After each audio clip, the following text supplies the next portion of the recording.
if I play around with it, I can find how to attack. Does it sound?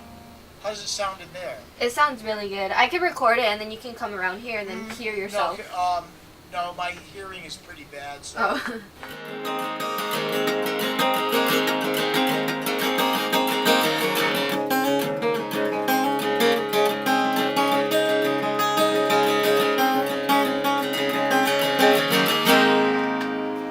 Let's get happy and hope everybody's happy. All right. Okay, my name is Chuck Davis, and I'm an instrumentalist.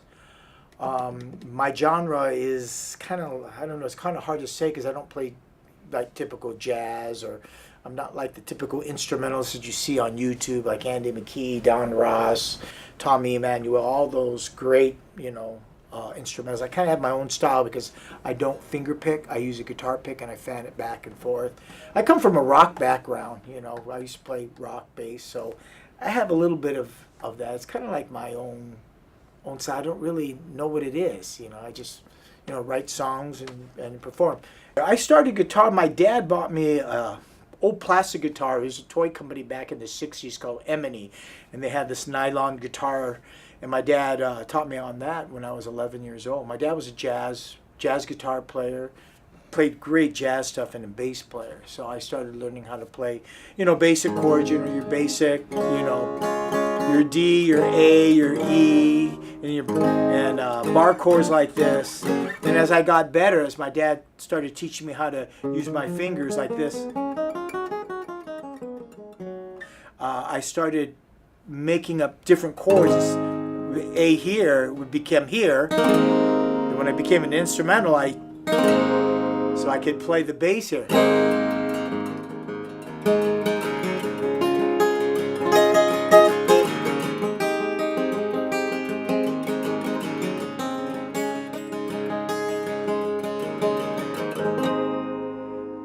So I started working on stuff like this, and so I started just, kind of making up my own stuff. But when you get older, you gotta. I had to make money, so I had to play regular music. I had to play pop, top 40 stuff, and then eventually I became a Japanese comedian singer on those dinner cruises back in the 70s on Kewalo Basin, and I did that for a while. I had a band backing him up, so I didn't do any of my instrumentals for like a long time. And then in 1990, I quit playing music altogether. I bought a window cleaning business, became an investor, and I did that until 2010. And although I'm still doing my window cleaning, still doing investments, 2010, I said, now I'm going to do instrumentals. All the stuff that I learned from my dad, I started writing more stuff and just started putting it all together, and then just been doing that. I just like performing, and I like watching people be happy. And you're going to be playing guitar until? As long as I can get a show. You're about to play for us for an hour, and I'm looking forward to that immensely. But are there any particular nuances you would like the audience to listen out for? I guess listen to the way that I play, the way that, see, most people when they hear me, they think that I double track, I did it, overdub. Looping, yeah, and I don't use a loop. In the day when I was doing solos, I had a drum machine, and I would EQ everything, so my guitar would hit the bass. When the bass drum would hit, boom, boom, boom, my guitar would do the same thing. Now I don't have that, so I have to kind of clack the pick to get more of a bass, but also kind of keep the beat. Mel Caban calls it, he says, "Oh, I like the way you do the pedal note." Pedal note, I've never heard that term. He goes, it's a pedal note, you're keeping everything moving, and then you're playing on top of that. So he'd always critique my playing, tell me, "Oh, you're playing this." He knew exactly, and I didn't know there was terminologies for what I was doing. Right, and you found it by experimentation, and it seemed to work, and all of a sudden you were surprised that the musicians know about it. Once again, this is Chuck Davis. You can find him at chucksguitar.com or on Facebook. He will be playing for you between 10 o'clock and 11 o'clock tonight.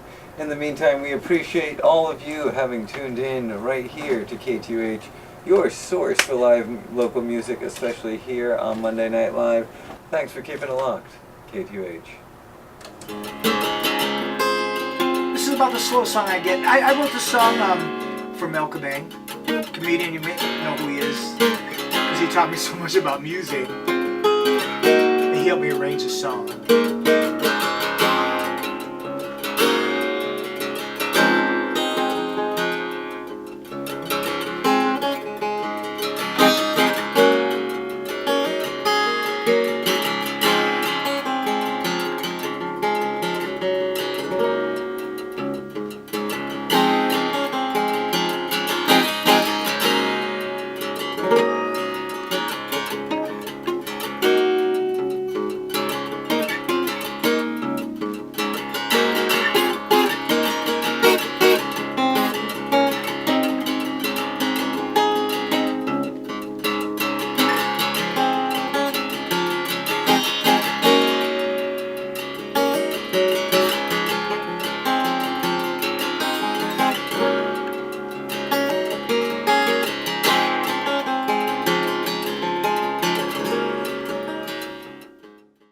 Can't see you, but hope that you can hear me.